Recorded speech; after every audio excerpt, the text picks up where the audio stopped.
तानाशाही नहीं चलेगी, नहीं चलेगी, नहीं चलेगी। अपनी मांग वापस लो, वापस लो, वापस लो। नहीं चले निरस्त करो, निरस्त करो, निरस्त करो। हमारी मांग पूरी हो, पूरी हो, पूरी हो। नमस्कार, आप देख रहे हैं दर्श न्यूज और मैं आपके साथ हूं शैलेंद्र कुमार।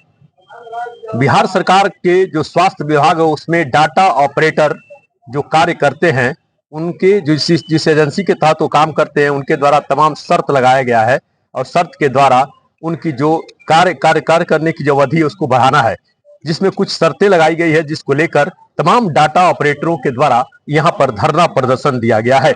आप देख सकते हैं, ये मैं जो दृश्य आप लोगों को आपको दिखाना चाहूंगा कि जो तमाम डाटा ऑपरेटर हैं ये बिहार चिकित्सा एवं जन स्वास्थ्य कर्मचारी संघ के बैनर तले यहाँ पे धरना प्रदर्शन दिए हुए हैं और इन लोगों का साफ साफ कहना है कि जिस तरह से हम लोगों का कार्य पहले चल रहा था वैसे ही कार्य आज आगे भी कार्य चलते रहे और हम लोगों के जो फिर री एग्जाम लेने की बात हो रही है या जो टाइपिंग के स्पीड की परीक्षा लेने की बात हो रही है उसको नहीं लिया जाए। जैसे हम लोग पहले काम करते थे वैसे ही करते रहे।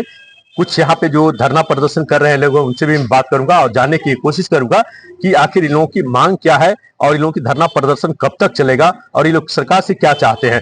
आपका क्या नाम हुआ? विकास कुमार वर्मा। आप लोगों धरना प्रदर्शन दिए हुए हैं, क्या आप लोगों की समस्या है और क्या सरकार से मांग है?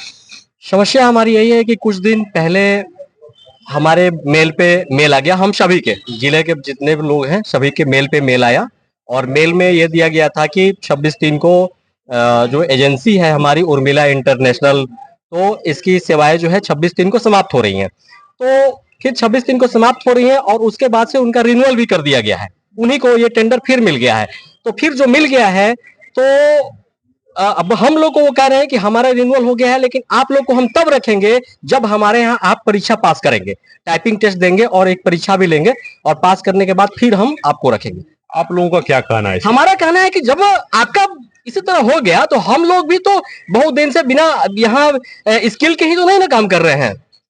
तो यही कहना है कि हमको जैसे आपका रिन्यूअल हो गया है तो हमारा भी आप बिना परीक्षा लिए ही और रिन्यूअल कर दीजिए। और रही बात हमारी सरकार से मांग है कि हमें परीक्षा के लिए भी हम ऐसा भाग नहीं रहे हैं, हमें है हमारे में स्किल तो हम परीक्षा भी देना चाहेंगे लेकिन परीक्षा उसी शर्त पर देंगे कि हमारा डायरेक्ट विभाग में समायोजन कर दिया जाए, विभाग में समायोजन कर दिया जाए। और ये जो परीक्षा देने के लिए तैयार हैं ये लोग अपने कार्य से भाग नहीं रहे। कुछ महिला भी हैं, क्योंकि महिलाओं की अहम भूमिका है इस देश में हर कार्यों में, तो उनसे मैं बात करूंगा उनकी क्या समस्या है। क्या नाम हुआ आपका?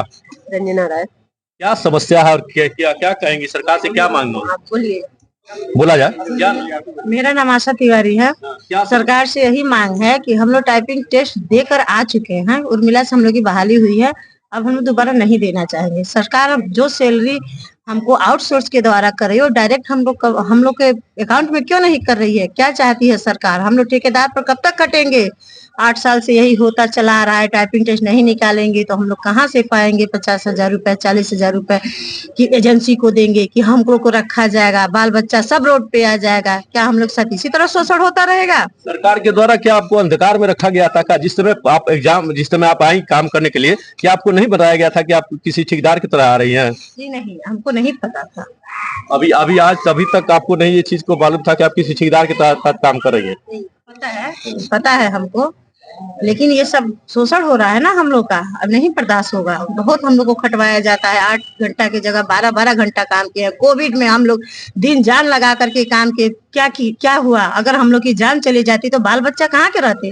रोड पे आ जाते। कोई उसका होता नहीं होता, फिर भी सरकार हम लोग नहीं सुन रही है। कोविड में सबका सैलरी बढ़ा, सबको एडवांस मिला, हम लोग को क्या मिला? 13,200 रुपए में हमारे हमको गवर्नमेंट सैलरी करती है 26,000 कुछ रुपए करती है।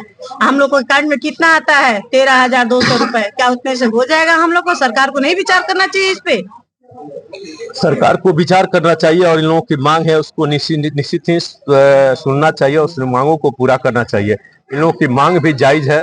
अगर इनको रखा गया है और सरकार के द्वारा अगर जिस एजेंसी को यह कार्य दिया गया था, डाटा एंट्री ऑपरेटर का काम जो दिया गया था, डाटा से संबंधित कार्य करने के लिए अगर सरकार की अगर जो उसका जो कार्य करने का जो अवधि है उसको बढ़ा दिया गया है, उसी कंपनी को दे दिया गया है, तो इन लोगों को भी उसी जिस तरह से पहले ये लोग काम करते थे वैसे ही काम करते रहे। इन लोगों का ये भी कहना है कि अगर हमारी मांग सरकार या एजेंसी हमारी मांगों को नहीं सुनती है तो ये धरना प्रदर्शन हम लोगों का जारी रहेगा और अनिश्चितकालीन धरना रहेगा। अब देखने वाली बात ये होगा कि इन लोगों के धरना का असर सरकार और एजेंसी पर कितना पड़ता है। दर्श न्यूज के लिए गोपालगंज से मैं शैलेंद्र कुमार।